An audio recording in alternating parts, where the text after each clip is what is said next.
Welcome to Viviendo Life podcast number 14. Number 14. Wow. We're on 14 today, so let's roll. Guys, today we're going to be talking a topic really interesting. How to discipline your kids. Como castigar a tus hijos. How we should talk to them. And, all right, where's my belt? Let me take off my belt real quick. You want to show your belt? Yeah, we got a little bit of childhood traumas on this one. I'm twitching, so if you see me twitching, it's because I remember my dad used to beat me with the cable from the TV. Really? And the leather of the machete. Yeah, he used to spank us with that too. Oh, yeah. So I mean, back in the time, he was hardcore. It was rough. And we're going to start off, back in the day it was a little bit rough. So anybody that's a millennial or anything before 1984, you're probably beat. You're probably brutally beat. So I think I started off like Jurassically with like cable of the TV and like the baña el machete. It's really rough, but so that's why I think we're very educados. Hey. Yeah, it's one of those things that, and even worse. I think our parents had it even worse. Oh, yes. Castigaban, they had it worse. Sí, I've heard of stories like rice, you te vas a hincar sobre el arroz, y desnudo te voy a pegar con palos and like you're straight killing them poor kids. Yeah. But it's crazy though because the generations have changed, times have changed, and the way we discipline kids. We're going to talk about all that today. So. Where do we start? Where do we begin? I was telling somebody today that when I see kids throw temper tantrum in H-E-B, Walmart, I don't ever really remember our kids being that bad. Do you remember? No, same here. No, la verdad que no me recuerdo. It's funny that you say that porque Kaylee me mencionó la vez pasada. You know, she was like, "Mommy, were we bad when we were little?" And I'm like, either I have a really bad memory or you guys weren't, because I don't remember. No me recuerdo que ustedes se portaban mal para nada. I mean, we never had issues. I don't remember us having issues with them. Bro, right now we have our child is just, Kaylee just had her birthday, 16, and our son is 14. He corrected me the other day when I said 13, right? but he you know, we've gotten to a point where we're like, we definitely do not want to put our kids on a pedestal and say that they're good kids.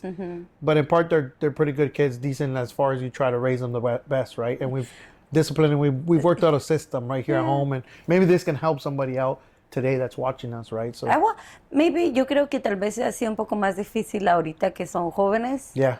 A cuando eran niños. Maybe. I honestly think the years that kids are around 5 to 11-ish, which is like from like kids to preteens, I feel like those ages are so crucial to set the foundation. Poner la fundación. Cuando son bebés de brazos, the only thing you can train them is not to sleep during the day. You know what I mean? It's like the only thing you can train to do. Like, because they're like vampires. They want to sleep. So if somebody has a newborn, they don't know bebé. It's like, you know, duermen durante el día y en la noche gritan. And we're just talking about with a friend that came today. We just had a friend here with a newborn baby. Our dog's like, what the heck? Like, what is this thing on my couch? So Kiko was like, why is this thing sitting on my couch? Yeah, so he wasn't used to being with the baby around. And one of the things that annoyed us with little babies, doesn't have to do with them, right? But the dog would bark and wake up the little newborn baby. Yeah. And then if they're like 3 years old, they start getting a little bit like these kids start getting a little, showing your rebellious side. An attitude. Oh, 2 years old, they learn the most famous word, no. It's like the first thing. And I always have a joke when I preach about this. I talk about this in church, that kids start manifesting that they're sinners at 2 years old. Like a 2-year-old can have a little list of sins. They could be little sassy little monsters at 2 years old, 3 years old. And they call them terrible twos. I call them terrific twos, because you always want to make a positive out of a negative. But you notice that? Yes. Little kids, they're like Esmeralda, she's 3 right now. Yes. My brother's baby, that little baby is so darn cute, bro. She's the cutest. She's just in her chunky stage, the little 3 years old. You can grab them, throw them in the air.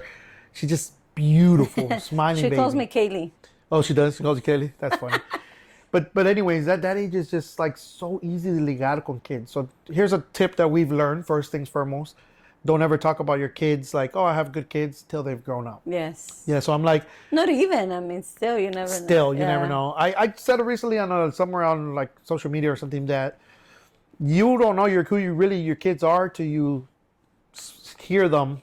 Like you didn't meant to hear them talking on Fortnite with their friends. Then you find out the real child that you have. And then for like a girl version, when they're with the other little girls' friends, and they're talking, then you find out who your kid really is. Like, not spying on them, but if you hear them, you find out who you really have, right? So I'm going to say this publicly too, though, but I feel like sermons about kids and stuff, I've kind of been waiting on that one till like my kids are 18 and above. I'm not gonna lie, because you don't want to speak too soon. Yes. You don't want to be like, oh, I would never forget the day, right? Pastora's on a stage at a different church, and she's like, mis hijas son perfectas. Mis hijas son las mejores. No me dan batalla y todo. 2 semanas después, 2 weeks later, the girl's saying that she's pregnant in front of the congregation. So like she ate her words. Se comió las palabras. Yeah. So you can think your kids are like really good. And everybody thinks their kids are good. Yes. Todos. Yeah. I'm sorry, by the way, I talk a lot on this podcast, and my wife, she's more... No, you're fine. You're fine. You get it, right? Yeah. But I need you to chime in. Just cut me off, you know what I mean? I got to be a good listener. I'm going to learn Well, that I mean, as a podcast. what I was going to say es que uno necesita ser neutral. Yeah, no, claro. You know? O sea, ponerse en la situación que tus hijos pueden no ser los mejores y pueden ser los mejores. Estar, en un balance, porque en realidad tú no sabes cómo son cuando no están contigo. Entonces, por eso es muy importante no hablar maravillas de los hijos. Nunca.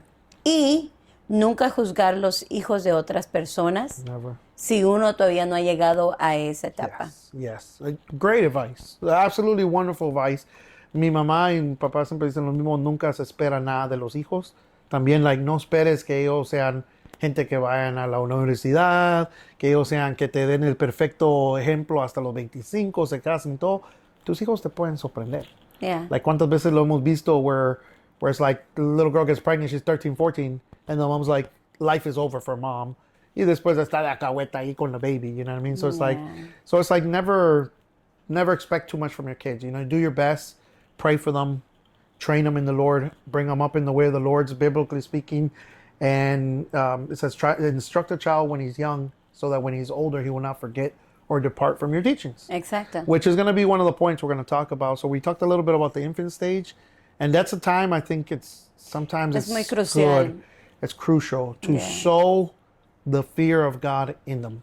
And when I say fear of God, I mean respect. Yes. Foremost, respect God and respect their parents, because your mom, famous saying, and I love it, when you lose the respect, you lose everything. Yeah. Cuando se pierde el respeto, se pierde la edad todo. chiquita es muy crucial para un niño. Crucial. Porque ahí tú le formas su carácter. Sí. Le formas, ¿verdad? Mucho de la persona que un niño va a ser cuando crezca. Yeah. So, tenemos que tener mucho cuidado en cómo los formamos. Es como cuando un niño hace algo mal. Entonces, ¡ay, qué bonito! No, so you gotta cute. teach him from that young age. Eso no se That's hace. not right. Sí, You don't do that. That's the parents' responsibility, and this is why we have such a broken society. There's not parents teaching kids what's right and wrong anymore. Exactly. They're like learning everything from social media. You can't let your social media raise your kids.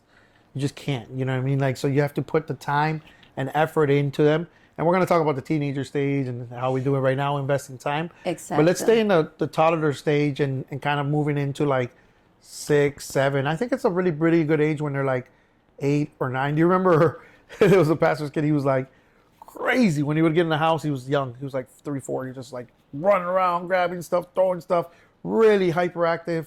And then he mellowed out. Mm-hmm. He chilled out after. Mm-hmm. So it's like they go through stages. They go through stages. Sí. Yeah. Nunca, como padres, nunca nos tenemos que desesperar. Yeah. Porque son etapas que pasan. Es como una mamá, ¿verdad? Es que, ay, mi niño, mire, usted haga lo que tiene que hacer como mamá, pero es una etapa que va a pasar. No se desaliente, no se frustre. Si usted está haciendo bien su trabajo, va a pasar. Yeah. Deje que crezca y eventualmente el niño se va a calmar. Yeah. I think one of the responsibilities as a parent, some people might disagree with this comment, is to implant the respect from child to parents when they're little, when they're young.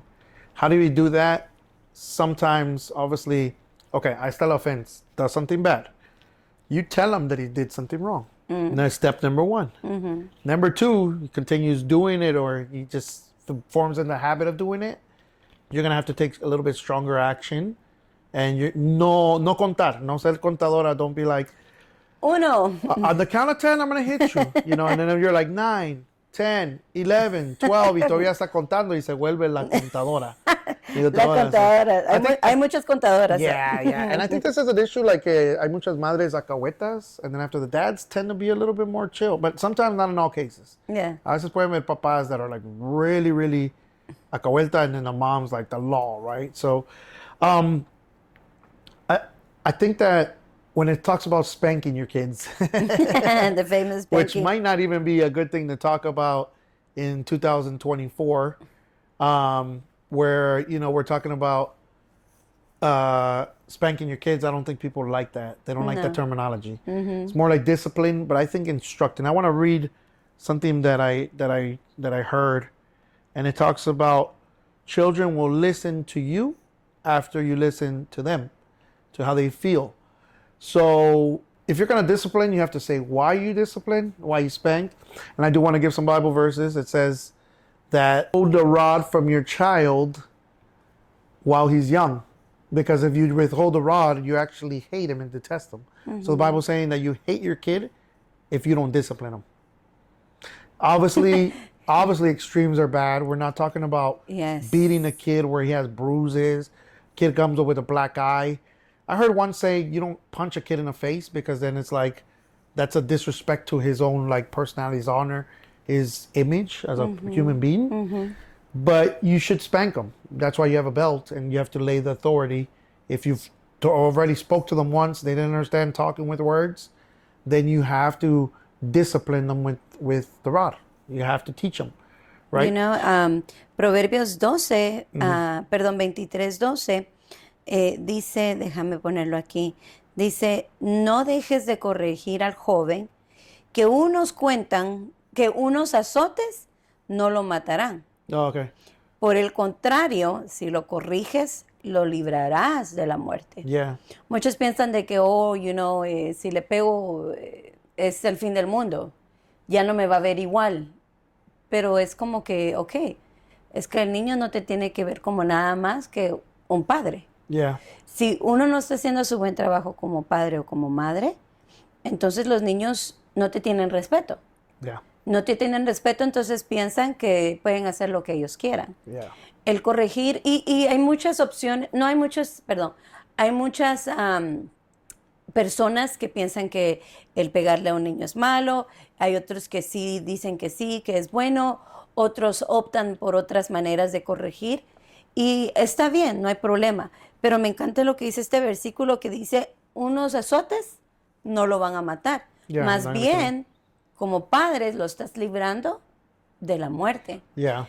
Obviamente, como tú dijiste ahorita, ¿verdad? You just said right now, it's very important que cuando nosotros corregimos a nuestros hijos de esa manera, que no lo hagamos con ira. Con ira, con enojo, con coraje. Porque la Biblia dice, ¿verdad? Yeah. No hables porque si no pecamos. Yeah.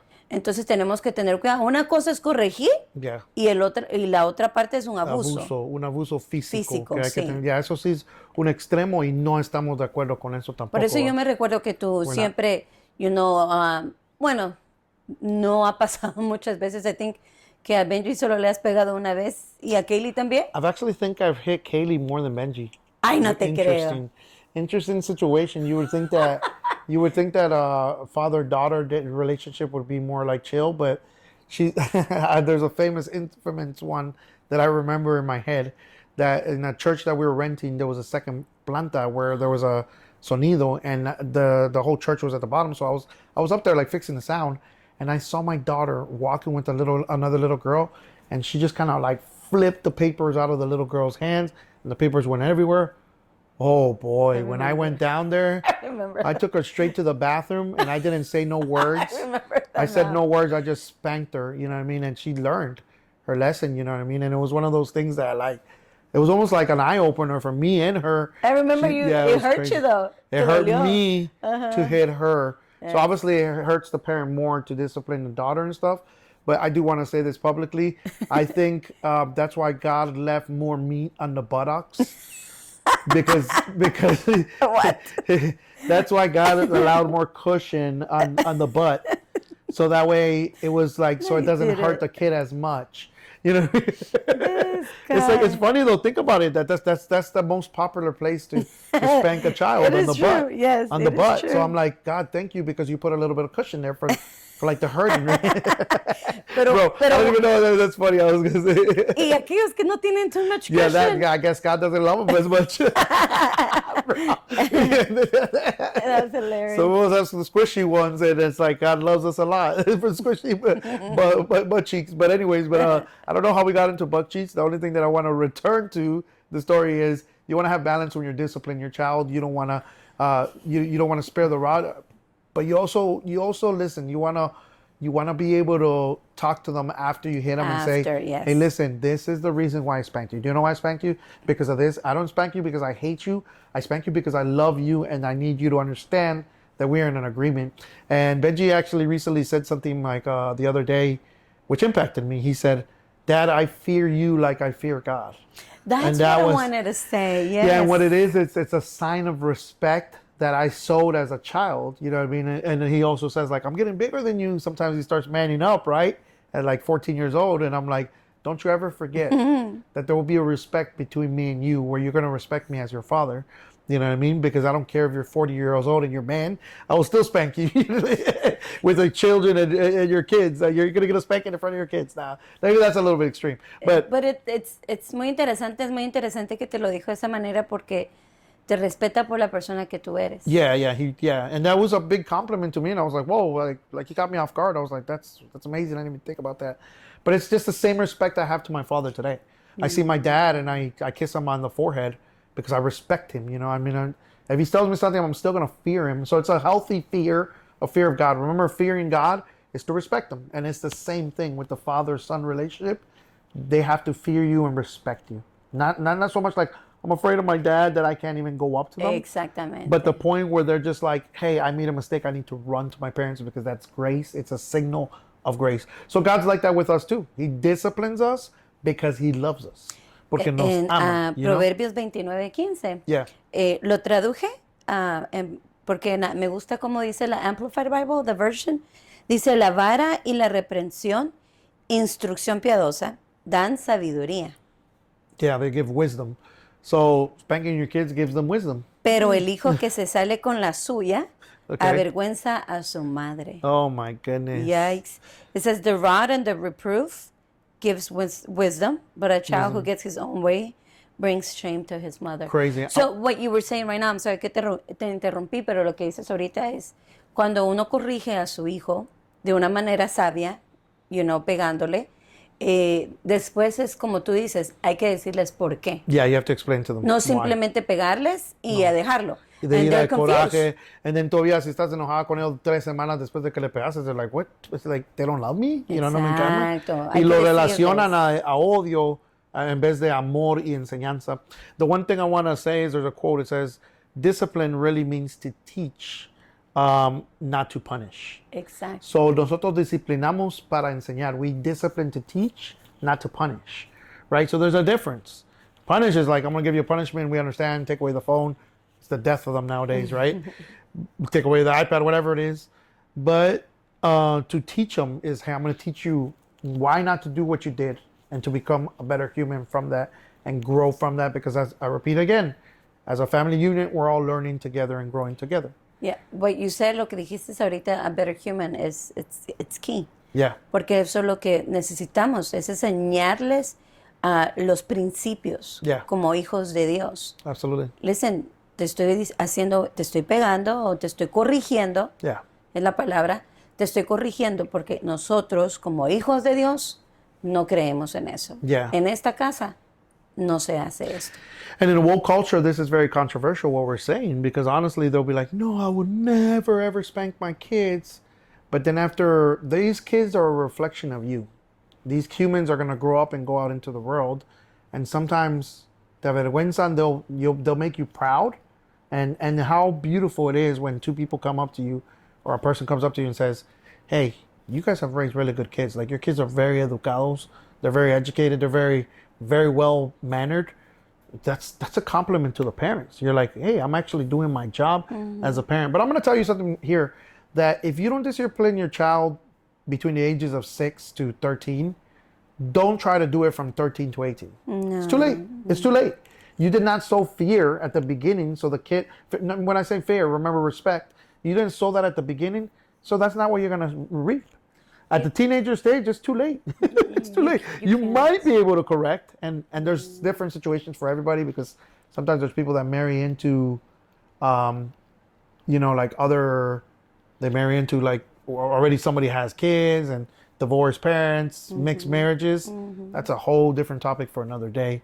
That's rough. So like if you, for example, if you're a woman and you marry into somebody and you already have 2 kids, give that person a little bit of authority to discipline your kids. Otherwise, like, they're not going to respect them ever. Sí.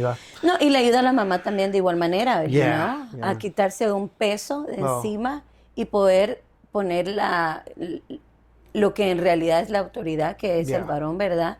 El padre en una familia. Entonces, de alguna manera u otra, ayuda a la esposa, ¿verdad? A poder quitarse ese peso de solo ella. Yeah. And now let's also talk about, for a second, right? Single mothers. Yeah, it's really difficult for you to discipline your kids because they might not see you as a father figure. But there's Bible verses that can help you. If you're part of a church community, you can take your child to the elders, is what the Bible says in the Old Testament. It says, take your undisciplined child to the elders and they'll discipline them for you. Which, like, these are tools that the Lord is leaving in the scripture to saying, hey, you have father figures within the church that they can also kind of like talk to the child and say like, yo, you better straighten up or else we're going to take authority and your mom has given us a right. I've never had anybody say yes to that, but it's like, the truth is it's an extra resource you have out there you might not even know that you have. So, well, lo miramos mucho en las iglesias where la gente siempre dice, ay, lo voy a decir a los pastores. Yeah, bro, and then nosotros somos los ogros. We're the bad guys. So that's why they look at me like Shrek or something. I got an ugly face. Siempre, pero todo empieza en casa. Yeah, it also. Todo empieza en casa. Me gusta este tema que dice la Biblia está más preocupada por el objetivo de construir un carácter piadoso que por el método preciso utilizado para producir ese objetivo. O sea, it doesn't really matter how you do it. Yeah. If it's spanking, if it's not spanking, if it's timeouts, if it's not timeouts, It might hurt them more to take away their cell phone than actually to spank them. Exactly. Lo importante, el objetivo es mostrarles lo que dice aquí, el carácter. El carácter. Tienen que tener, es como te digo, hey, listen, en esta casa no se hace eso. Yeah, you don't do that. We don't, se me van las palabras, I'm sorry. We don't accept that, or we don't tolerate. Exacto. No toleramos. No toleramos esa kind of behavior, ¿verdad? En nuestra casa. Y por eso está pasando esto. Yeah. We're still kind of in like the young stage, right? So like if you're going to take a trip to Walmart and your kid is 5 years old, and you know that when you get around the candy section, he's going to go a little wild, and you got to like do this, little racehorse. If he starts like, no, mommy, I want a candy bar, starts crying. It worked with my kids. Hey, let's go to the bathroom. No. What's going to happen in the bathroom? I'm going to discipline you. You know what I mean? We're going to go into the stall and I'm going to discipline you because you need to be disciplined. And it always seemed to work for us. But that's why you have to, like, if both parents are present that day, man, the dad like takes them out to the car and mom continues shopping. You're a team, so work as a team, Yeah, I don't understand why there's, again, es nuestro pensar. This is our point of view. No lo tomen muy personal, pero yeah, don't take it personal. No entiendo porque a veces hay mamás que dejan que los niños hagan tantrums. Bro, like sitting like on the floor, screaming, like kicking. I've heard kids cussing out their parents in stores. I'm like, oh my gosh. Also have to share a little empathy, like maybe the dad got locked up in jail or something, like the kid's going through a lot. So a lot of these kids, sometimes they do act that way because they're just seeking attention most of the time. Yes. But I mean, it's just, oh my God. Sí, como lo que dices tú, que dijiste ahorita de que uno nunca sabe, ¿verdad? Lo que está pasando del niño. Y es en realidad hablar con verdad, poder. Por eso te digo, por eso decimos, ¿verdad? Que nunca es bueno juzgar a otra persona, ¿verdad? Porque uno nunca sabe por lo que están pasando en realidad. Y sí, perdónenos si estamos portraying that, pero no, en realidad no. Yo creo, no hay ningún padre perfecto, There's no perfect parent. ¿verdad? O manera perfecta. Yo creo, Nor, I'm sorry to interrupt you, nor there's no handbook for parenting. Te voy a decir porque why there's not really a well, there's way. the Bible. Yeah, the Bible. You're right. You're right. There's the There is a Bible. handbook. Yeah, Yes. there is a handbook for parenting. The only thing is that there's not a specific way to raise kids because it is case by case. Exacto. It is case by case. Like Exacto. your kids might grow up in a different situation than ours. So everybody has to mold and adapt and raise their kids. Y es como le dijimos a nuestros Yeah. hijos, miren, we're learning. Yeah, we're learning. And we're learning with you and you're learning with us. Yes, I'm sorry if, no somos los perfectos padres, pero juntos estamos aprendiendo cómo lidiar los unos con los otros. Yeah, we're learning and growing along with you. Exacto. So. Okay, so in the last 10 minutes of this podcast, we'll focus our attention towards the teenagers, like teenage stage. So if you did right when they were little and you pretty much raised them right when they were little, then you shouldn't suffer so much in the teenager stage, I guess. It's funny because like their personality will change with puberty. It's a whole nother thing. Like it's to ligar with them, it's different. From personal experience, it's like, their bodies are changing. So you're going to start dealing with hormones, you know what I mean? So it's different. Like maybe on the girl, it's more emotionally. On the guy, it's different, like energy wise. Like More. a kid just gets a spurt, like he runs from the gate to the house. I'm like, bro, like, all right, get that energy out of you, bro. You know what I mean? So it's one of those things that like with teenagers, it's a whole different dynamic. Just the little things that I've learned, but you also want to talk a lot with them. I take advantage of the time that we're in the car with them, that I pick them up from school. And just those 10 minutes, 15 minutes, just have a conversation and be like, hey guys, today here's something recent, right? Like, hey, can we sleep over at another house? No, you can't. And explain to them why you can't. Because a couple of days ago, there was on the news, some little girls went to a house and the dad put drugs in the smoothies. So the little girls were feeling, and they don't see the dangers. But us as parents, we're like pastors. Whether you're not a pastor or not, the Lord has called you to pastor your family.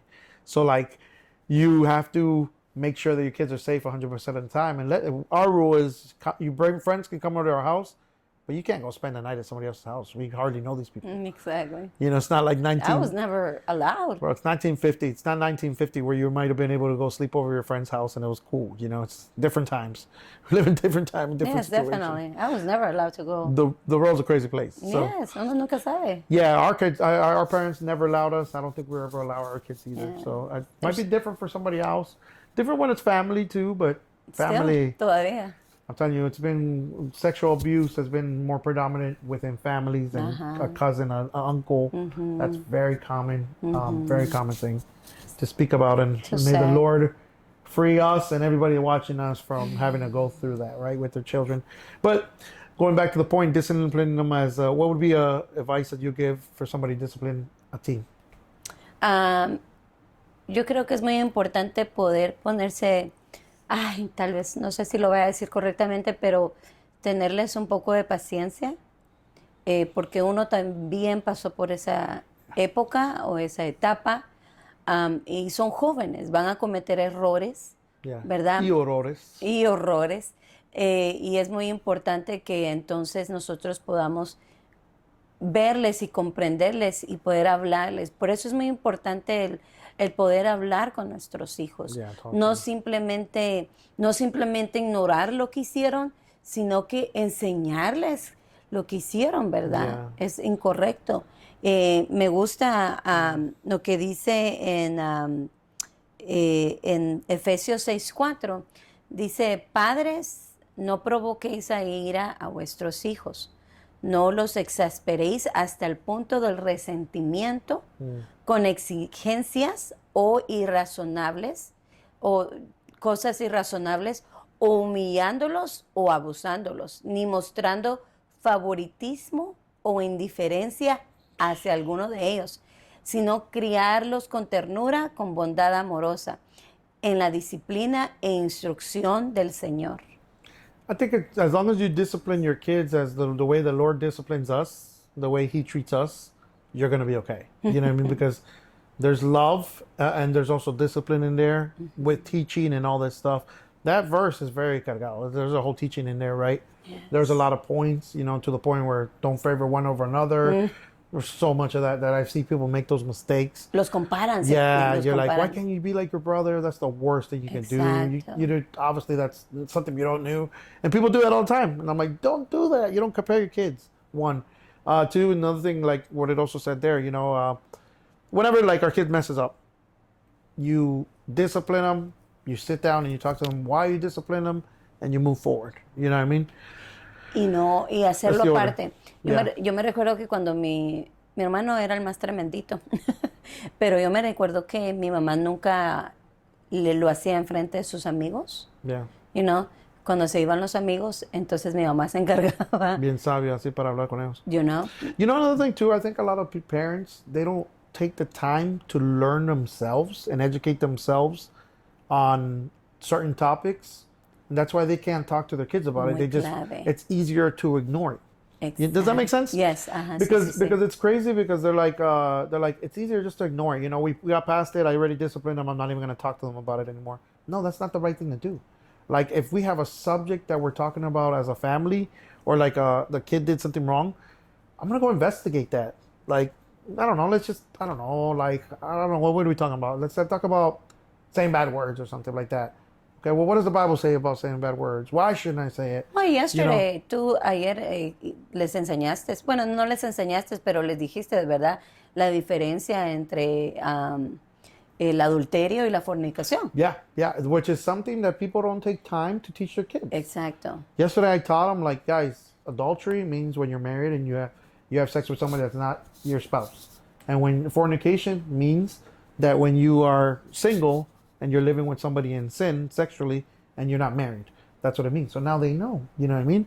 They know the difference. And I didn't learn that till I was like 30 years old. So me and my parents, they never taught me it. Porque siempre está en los tiempos de antes, ¿verdad? Estaba eso, que esos son temas que no se...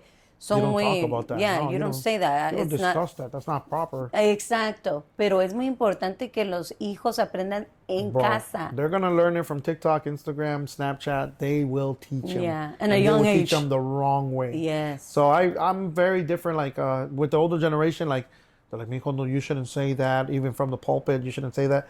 But I'm like, listen, I will never forget that story. Like there was an old man with his daughter, and he's like, mija, sit down. We're going to talk about sex. And the little girl was like, okay, Dad, what do you want to know? Like, I'm going to teach you. You ain't going to teach me. Like, bro, like, it's a different generation we're dealing with. You know what I mean? They're already advanced. And I hate to say it, adult, but you're like, you think, oh, I'm an adult. I'm adulting. I'm watching TikTok. I'm watching content that's for adults. No, they're watching the exact same videos you're watching. Mm-hmm. I hear sometimes like, hey, that video I've heard it. And it's inappropriate. You know what I mean? I got to talk to them. Hey, bro, change that. It's a little bit too much, for you. You have no idea what they're saying. I do. You know what I mean? Kind of like that thing, not looking down on them, but just kind of telling them. No, like that's inappropriate for you. You know what I mean? You're not at that age. You're not at that age, and you don't need to even hear anything about that. So it's, teens, may the Lord help everybody that has teens. May He help us. It's like somebody says teenagers, God's payback to humans. That's good. No. No, it's like you also think like, bro, if I was a bad teen, are they going to be bad teens? You know what I mean? But then I thought about it the other day, and I thought about, like, my kids have never been in a fight, like an actual physical fight. And when I was a kid, and I was, like, in middle school and in high school, no, not high school, middle school, I got in a lot of fights. Did you? Yeah, I punched a guy named Clayton in the middle of an assembly. I mean, there was 500, 600 people, and I punched them, knocked them down to the ground because I was smart. I was like, if I'm going to fight this dude and he's big and I knew he could beat me up, I was like, I'm going to do it in assembly because they're not going to let the fight continue. And I did because he was talking about my mama. So I was like thinking, I was like, dang, I was like, and this is a weird thing. If you ask my mom or you ask anybody else, I was a chill kid. But I got in a lot of trouble, I think, because of the area that we were in. Shorehand, Canada, like, we grew up in the ghetto, bro. Like, you have to fight for your right. Your kids are not you, is what I'm trying to say. They're not you, and I was raised differently, so that's what I'm saying. Everybody's raised differently. And my parents were disciplined. They disciplined me and everything. I mean, my dad gave me a high five when I punched the guy. He said, good job. He was a bad influence. Of course your dad. He was a bad influence. Yes, of course your dad. But so we don't get off topic. raising teens is very, very difficult. Like, you have to use the wisdom of the Lord and just make sure they know that you're a team and you guys are learning together. We're growing. Mm-hmm. I'm learning to be a parent to a teen for the first time, and you're a teen growing up in a household of rules, right? So, y lo más importante es de que si nuestros hijos aprenden a someterse a nosotros, que somos las autoridades de la casa, o al padre, ¿verdad? Que la autoridad. Entonces ellos van a aprender a someterse a las autoridades de afuera. Yeah. Y eso es muy importante, ¿verdad? Porque si no se someten aquí, yeah, menos van a hacer respeto a las demás gentes de afuera. And speaking of submit, we might be able to end it off close to here, but if you as a parent are not submitting to God, don't expect your kids to submit to you. Yes, amen. I think this is really important. I don't think people overlook this, but we've had parents like try to bring the kids to the church and they don't go to church. They don't seek the Lord. You're giving them a bad example, and I think that's when it's going to lead off to, sadly, kids, more than what you say, they see what you do. Mm-hmm. And they learn more from what you do than what you say. So, like, there's qualities that I see in my daughter or my son that I'm like, oh my God, those are the same bad qualities I have. Like, Lord, please don't let them fall. And I tell them, I call them out on it, like, don't take the example from me, take it from your mother when it's this aspect. There's probably a couple of things that they shouldn't learn from you and exactly. they should learn from me. So vice versa, right? But the kids they'll more focus on what you do. They're watching you. Yes. They're watching your behaviors. We've never come in a disagreement in front of them, and last time we did. Yeah. In front of them, right? It was kind of like, it was bad, yeah. Yes, and then I told them the day after, I think you were in church, and I told them and I apologized to them, and I said, sorry listen, you had to see that. I apologize. I was out of, line. But, this is what I think, and these are my thoughts. I was just really, the point of the story is that I apologized to them. Yeah. Me disculpé con ellos y les dije I'm sorry, and they were like, it's okay, Mom, it's fine. They were laughing about it. Benji was like, it was actually kind of funny. Like, no, Benji, it's not funny. It's not right what I did, and I'm sorry. Yeah, because then you're also teaching them that, hey, we're humans and we make mistakes.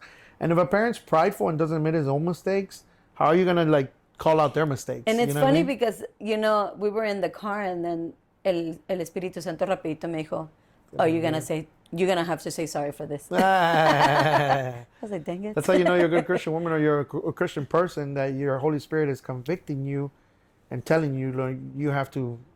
Sometimes as parents we have to apologize to our kids. Exactly. We don't. Exactly. No tenemos que pensar de que. Yeah, doblegar tu orgullo. Your pride has to get out of the way and say, you know what, kids, I messed up. Mm-hmm. As a dad, I did a mistake. Mom, I made a mistake, and let's move forward as a family. These are the things that have worked for us.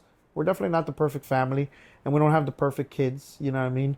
But the one thing that we've realized as they're growing up and stuff, that you can manipulate their behavior by bribing them. And I just get that's bad advice.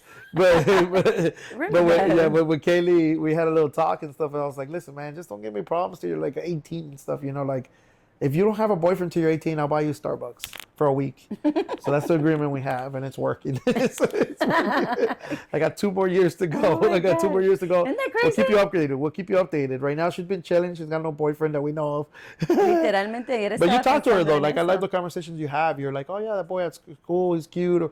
Or oh, those 2 guys at they look cute for you on the cruise or whatever. Like, they're good-looking kids or whatever.